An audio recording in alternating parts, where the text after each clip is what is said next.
Welcome to Work Matters, a podcast where we explore how to make work more productive, meaningful, impactful, and valuable. My name is Thomas Bertels. I'm the host of the podcast and the founder of Purpose Works. My guest today is Bob Aubrey. Bob is a consultant, author, social entrepreneur, and speaker in the field of human development. In addition, Bob also has several pro bono roles, including with ASEAN, where he helps build the Human Development Organization. I've known Bob for 25 years. Actually, Bob, you're the reason why, or one of the main instigators for getting me into consulting, and it's been a pleasure to have known you for all this time. Welcome to Well, the I've show. never regretted it. And Thomas, thank you for inviting me, and good to see you again. Yeah, we knew each other before you even went to the US, right? So that was a long time ago. That was a long time Interesting. ago. Yeah. That's a story to tell one day. Yeah. So HR, human resource Yeah. function, is really being disrupted, right? There's new business model, there's Right. new organizational model, right? There's gig work and so forth, but also technology changes how we work, right? Whether it's Right. artificial intelligence or social media or how we learn. So you're a big proponent of human development versus, let's say, a classical HR function. Tell us a little bit about what you consider to be covered by the term human development and why does it matter? Well, I think it matters quite a lot, but let me step back a little bit in time because I think if you take any textbook on HR, you'll see that there's a history of it, and it went through different stages. If we go back to the 1970s, it was very humanistic in the United States.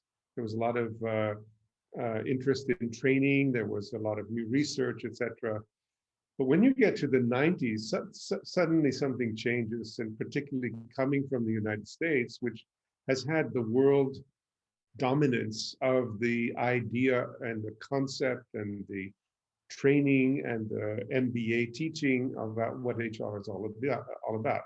So what happened in the 90s is, on the one hand, with companies, there was a very strong shift towards shareholder value, and there were companies taking over there were companies that were buying out other companies, and these corporate raiders were looking at human resources as a cost. And so suddenly the whole thing became, how do people support the profitability of a business? And HR became defined that way with the number of authors, the most famous being, Dave Ulrich. And I can remember reading that book, and I'm going, what is this all about? Now, in the 1990s, another thing happened that really, that HR really didn't catch on to. It went on to a completely different track. And what happened then was the 1990s was when the United Nations started to adopt human development in terms of economics, and started measuring development indicators according to countries. And this also influenced the International Labor Organization to define work and redefine their mission as promoting decent work. So here we are, 30 years later, and we've got a fundamental divide between HR, which treats people as a resource and as a cost, and administrates and does process for that resource and tries to measure the investment and the return on investment. On the other hand, you've got this huge historical change that we're seeing in the world of politics, and we're seeing it right now because the COVID pandemic has been an accelerator. So you started to see it before in certain declarations, like the Roundtable Declaration that actually companies should be stakeholder. It should be stakeholder capitalism rather than just shareholder capitalism. But even today, if you ask an HR director, even someone fairly high up with a master's degree in HR, and you ask them what's the link with the United Nations, they can't tell you. And even to the point of saying, well, what is actually the role of human rights in HR if you're managing a multinational company across the world. So this divide means that to me, HR took the wrong track, and we're actually now in the sort of transition where many of the HR professionals are trying to add this on in some way. And so it's really funny when you start to see the words coming out. So it goes from HR to human capital, but human capital was the paradigm right before the human development paradigm. It still treats people as an economic unit. So beyond economics, there's no way to measure it. And so for me, that's when I started becoming involved in saying I've got to do something about this. And one of the things was just measurement. You know, all the measurements that we try to do about people are limited to KPIs, performance. Development doesn't have the same measurements. It's not the same indicators. And yet we don't use KDIs. In this book, I said, okay, we need to have two sets of indicators. We need to be able to measure development. And we also need to define and redefine the role of professionals who are responsible for people in the organization. And it's not just how do people support the success and the sustainability of the company that they work for. That's only half of the definition. The other half of the definition has to be how does the company or the organization support the success and the development of people, not only of employees, but stakeholders. We'll talk perhaps about the contingent workforce, the gig economy, but how do companies support people? And there's a fundamental set of resources and values that companies they can really make a difference. They really do make a difference in the world of work. So work to me is a vehicle of development in that second definition. And so that means that when we're talking about, I'm a professional in a company, my purpose is to develop people. It's not to have a more effective administration, et cetera. Technology is helping us a great deal in doing that. And I have to be able to manage that. But that's not the heart, or let's say the purpose of the function. So I believe that now we're ready to redefine the purpose of the function as human development and not human resources or human capital. How does that look like? I mean, how do you operationalize that? Like, what roles do you see like in like an emerging human development function? So I think what we need to do is to look at the textbooks of the HR and then go back and then start to find another foundation, right? So if you think about it, the foundation of someone who's responsible for people and developing people, before you get to the development thing, the question is, well, what's the fundamental platform? And that has to be human rights. And that's the big issue around the world today. It's a big issue in terms of capitalism. We have this almost Cold War going between China, which has been the most successful historical development of people in history by far. But it hasn't had the human rights and the human freedoms part of that integrated in. So we're in a fundamental political change. So the first thing is to say, okay, let's go to the foundations. Let's look at what the United Nations has in terms of human rights. Let's look at the ILO definition of decent work. And let's look at the development indicators that are being generated. However, the United Nations can only go so far. So and development itself is changing. So it's not just we're going from underdeveloped or developing to being developed. Let's take the United States, a highly developed country, politically, economically, etc. But the period of the Trump presidency that we just went through shows that you can actually undermine those principles and those values, and they're very fragile. I mean, we saw it also in Europe during the two world wars, particularly the Second World War, where you had the most advanced countries were going towards political theories that did not respect human rights. So now what we've got is a sort of worldwide movement, and there's a lot of debate, and there's actual conflict, in a sense, about what we're trying to do. So the first thing is you start to change the purpose, the foundations. That defines what you're going to have then at the very top. So let's say if I'm going to redesign HR and make it into a human development function, I'll probably want to start with who's the first leader of that function. If I'm a small company, what does that person have to do?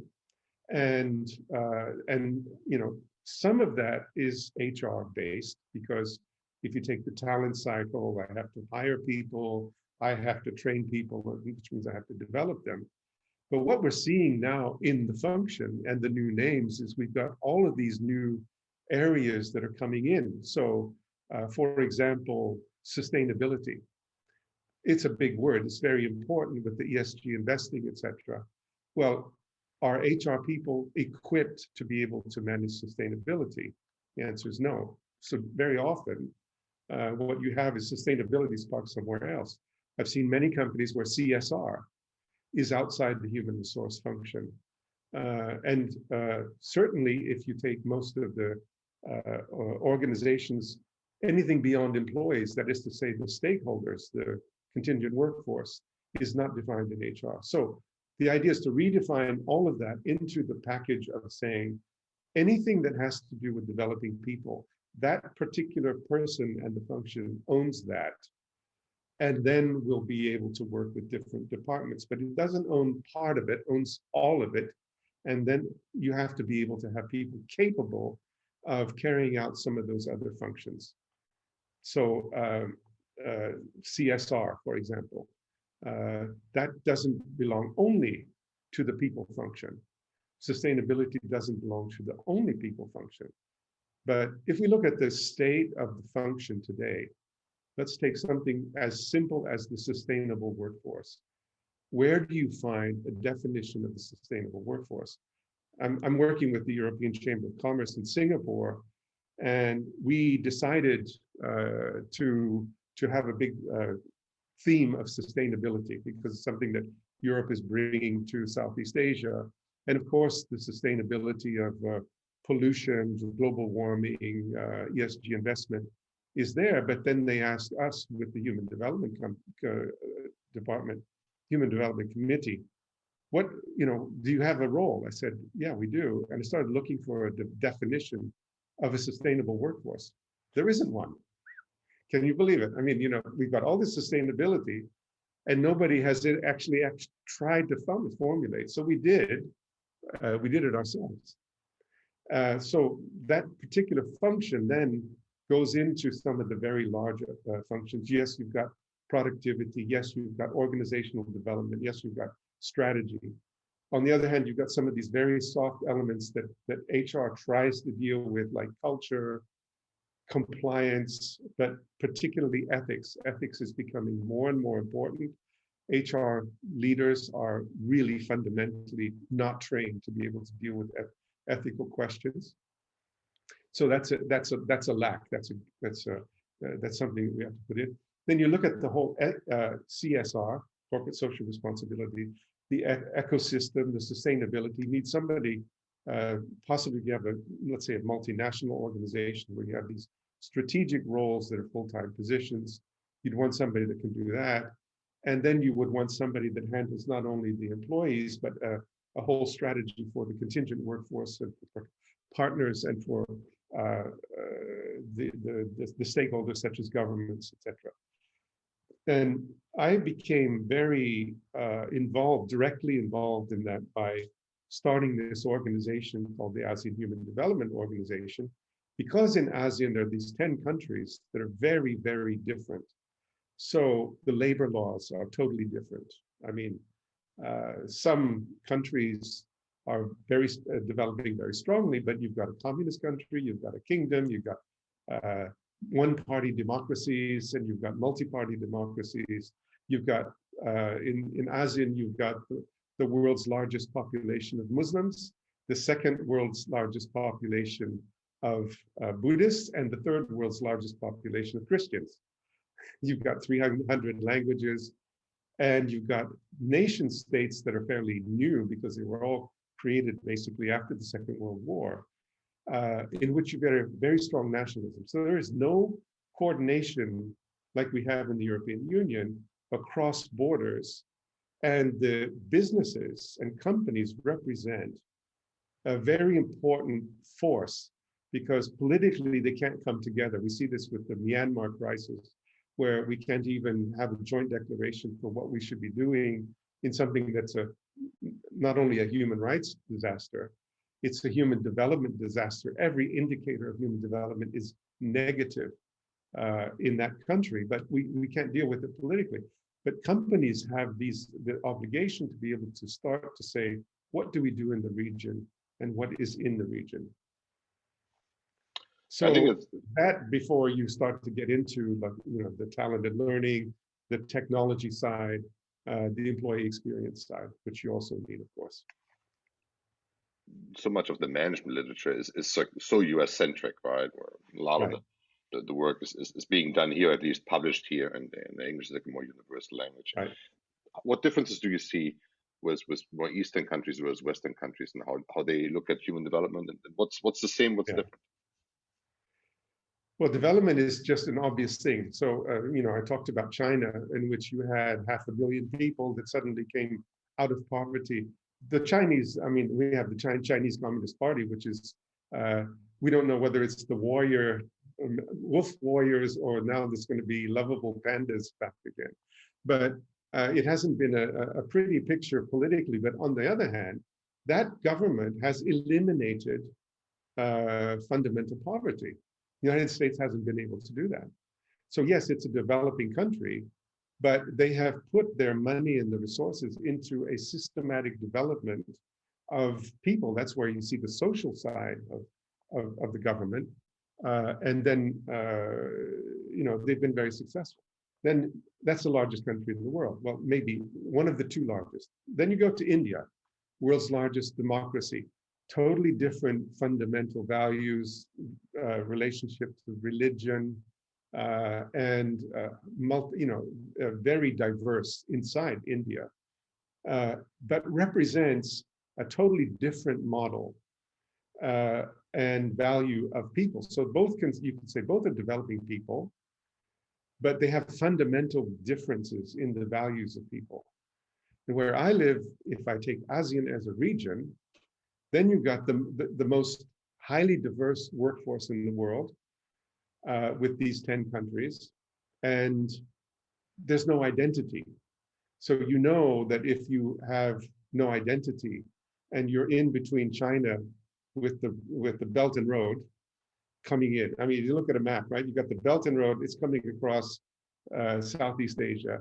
And then you've got the Indo-Pacific through through India all the way towards Japan, Australia. We're right in the middle. So the world's fastest growing region. So development does link to growth of a young population in ASEAN. So things like access to education are absolutely fundamental. And then this huge potential of conflict and conflicting values, to the point where, in Singapore, where you have a lot of foreign companies, we've got, for example, ByteDance, the CEO is Singaporean now. And you've got a ByteDance, and then you've got other companies like Google, etc., with fundamentally different ways of managing people. So if I'm hired by one of these companies, I will be managed in a very different way if I'm working for a Chinese company or an Indian company or an American company or even a European company. There's significant differences, not to mention the state-owned companies, which are really important as well, which have national missions. So, we've got this Asian century.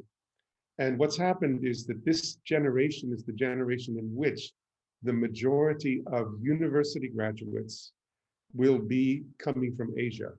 There are more in that sphere of countries that I've mentioned than the rest of the world, which means that normally leadership, thought leadership, innovation, wealth creation is happening in this sphere. And so development is something that's very, very real. And it's fundamentally different from when I was living in Europe. I lived in France for 30 years. I was there during the time of the European Union. But even then, the function of human resources was very often linked to the idea of how do we, we have to reorganize because we have to cut costs. We have to be more productive. And so it was often a question of how do we reduce the amount of resource that we're putting into people, and with the idea that we're trying to pay as little as possible, either in tax or in salaries, etc. And then that leads to where we are today, where we have this, fundamental inequalities. So I'd say, yeah, if you want to talk about human development, this is the place to be. It's not in the United States. It's not even in Europe, because this is where so many new things are happening and where the need is the greatest. So let's say somebody listens to this podcast and say, this makes a lot of Yeah. sense, right? I mean, how do I even get started on transforming my HR function into something that resembles what you would consider human development? Well, I think right now in the United States, so I've obviously having been born in the US and did my studies there, the early part of my university studies, which then I finished in Europe. But of course, I follow politics, right? And so what we're seeing in the political system and what Biden is doing as a president is it's a development strategy. It's a human development policy, very different from the Republican policy. So what you have to start looking at is, okay, what is Biden trying to do, and how does that affect the sort of typical idea that we have had of American capitalism for the last 30 years, and those dynamics. We know, for example, that the American workforce, let's say compared to Europe, has been underskilled and undertrained comparatively to a large extent. And the idea was now, the idea now is, well, government's going to spend a lot of money on trying to get people trained and rebuild this middle class. What is a company going to do about that? Well, often this is where I would say that today we're probably in one of the most fundamentally ethical periods that we have been in history, which is it's not the only time. But if you're running a company, the decision of how you're going to deal with that is largely ethical. And you have some very good examples of, let's say, Amazon. Jeff Bezos' HR policy was one in which he paid the least, and it was very, very hard driving, very ungenerous. And then he starts to say, oh yeah, I'm going to raise wages because we've got this problem with the middle class. And they've actually done some quite innovative things in terms of helping people in seniors, for example, to be able to work in their factories. So I would say it's time to really think ethically first. That's where it starts. Then you try to say, if you really want to invest in people, you start to take a more humanistic approach. So it's sort of a philosophy or a policy or a culture.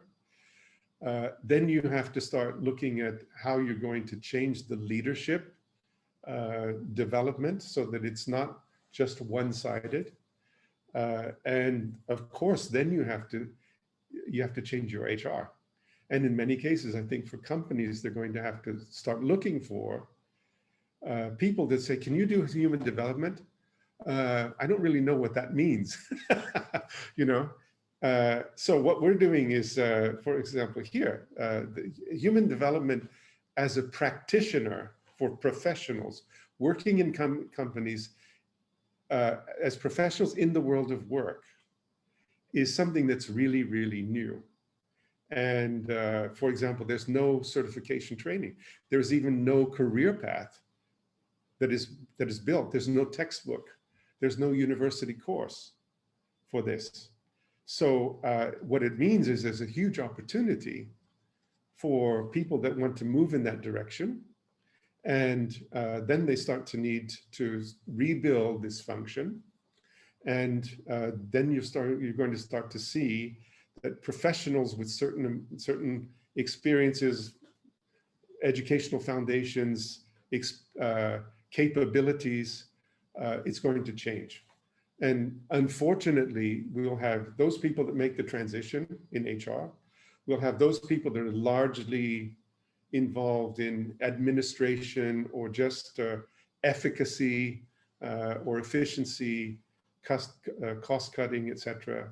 We'll see the technology sort of uh, balance, because you can use the technology today to develop people, or you can use the technology to further and even more completely repress people by having the camera and the computer. There was an interesting story about China, that you can get all this information. So we talk about big data. HR has to have big data. You can use big data to exploit people and know everything about them. A lot of it is biased, but you can use it to facilitate the development of people. But that's a huge step forward from like a traditional HR model, right, which is probably Right. more protect the company from its employees, right, towards one more geared towards human development. But my American friends, they're saying, well, now it's HRD. I have a friend's professor, and I'm teaching HRD. I said, if you just get the R word out of it, then we'll be fine. But that takes time to give that up. It took time for me to sort of say it's human development. So I think that's the question: is can we get rid of the R word? Then you've got a whole new ball game. Yeah, I think it's also interesting because right now everything is so technology focused, right? I mean, Right. that's all Right. anybody really wants to talk about. And I think it's just really refreshing that you put the humanistic element in there, because at the end of the day, right, humans are, in that sense, we're more the only ones that matter from a perspective of, like, bringing, right, intellectual capital and ideas and ambitions and ideas of purpose into an organization, right? The technology Yeah. doesn't really do that. So I think it's been a real treat to talk to you, Bob. Thank you so much for Thank sharing your you. views, and I hope we can continue this conversation at some other point in time. I look Thank you very forward to it. much. Good to see you, Thomas. Thank you.